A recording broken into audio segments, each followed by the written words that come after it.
In the last video, we saw how to convert a system of second-order differential equations to first-order.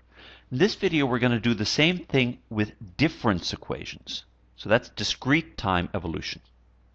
So in other words, let's suppose we have a system where the vector today is some linear function of the vector yesterday. A linear function of the vector 2 days ago plus another linear function of the vector yesterday. Well, and the most famous example of this is the Fibonacci sequence, where we look at numbers in a sequence where each number is the sum of the previous two numbers. And we're going to study the Fibonacci sequence later in this video. So the technique we use for reducing this to first order is very similar to the one that we used for reducing differential equations. We define a new vector, call it yn. Yn is just x at time n minus 1. It's just x yesterday. And that means that y yesterday was x the day before yesterday. So we can take our equations and write them like this. Y today is by definition x yesterday, and x today was a times x 2 days ago, well that's y yesterday, plus b times x yesterday. So if you package y and x into a vector, you get that y and x today are the matrix 0, the identity AB, times y and x yesterday.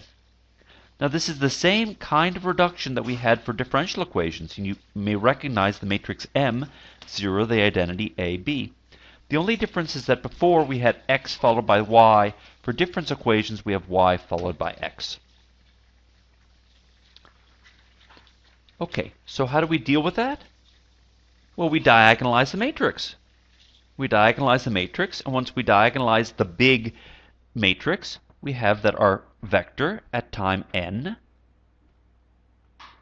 is given by the eigenvectors of the matrix times the eigenvalues to the nth power times some arbitrary coefficients. So the vector djbj is the eigenvector of m, and we're letting d be the y part and b be the x part. So last time we had bj dj because we had x first and y second. Now we have db because we have y first and x second. And just as before, we expand out what each term means. The first row says that bj is lambda dj. The second is that ad plus b, big B, little b, is lambda little b. And if you then plug this into this equation, you get that AD plus lambda BD is lambda squared D.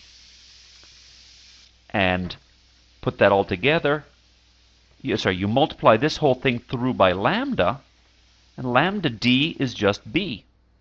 So you get an equation for the B part. The B part is what you're interested in, because ultimately you're interested in figuring out what X is doing.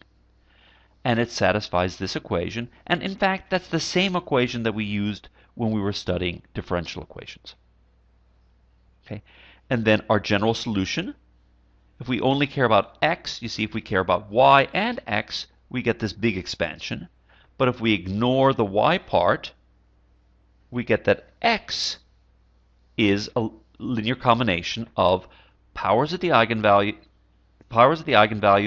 times the x part of the eigenvectors. So let's do the Fibonacci example.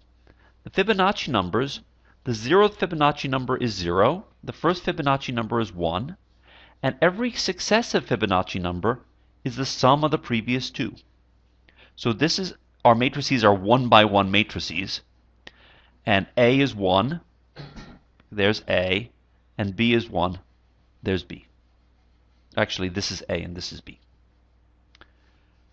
And so we could make the matrix 0 the identity A, B, and by finding the eigenvalues and eigenvectors of this matrix, you can expand it. So the Fibonacci number problem, where you try to figure out this recursion, turns into the Fibonacci rabbit problem that was described by this matrix. But we're going to solve it not that way, but via this equation here. Now here, A and B are just the number 1, And we're talking about 1 by 1 vectors, so there is only one 1 by 1 vector up to scale. It's the number 1. And so we get 1 times b plus lambda times b equals lambda squared times b.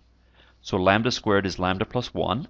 And the solutions to those quadratic equations are lambda is 1 plus or minus root 5 over 2. So our solution has to be x at time n is some constant times the eigenvector, which is just the number 1, times 1 plus root 5 over 2 to the n, plus another constant times 1 minus root 5 over 2 to the n, times the other eigenvector. And now we plug in what happens at time 0 and at time 1. See, at time 0 you had x of 0 was 0, and that's c1 something to the 0 plus c2 something to the 0, so that's c1 plus c2. At time 1, x of 1 is 1, and that's c1 this to the first plus that to the first. If you go ahead and solve these equations, this says that c1 and c2 are negatives of each other. You plug that into here and you do a little algebra, and you discover that c1 is 1 over root 5, and c2 is minus 1 over root 5. And that gives you the value of the nth Fibonacci number. It's 1 over root 5 times this eigenvalue to the nth power minus this eigenvalue to the nth power. And we're done. We've solved the second order recursion by using this magic formula. Or we could have done it by finding the eigenvalues and eigenvectors of this matrix. Either way will work.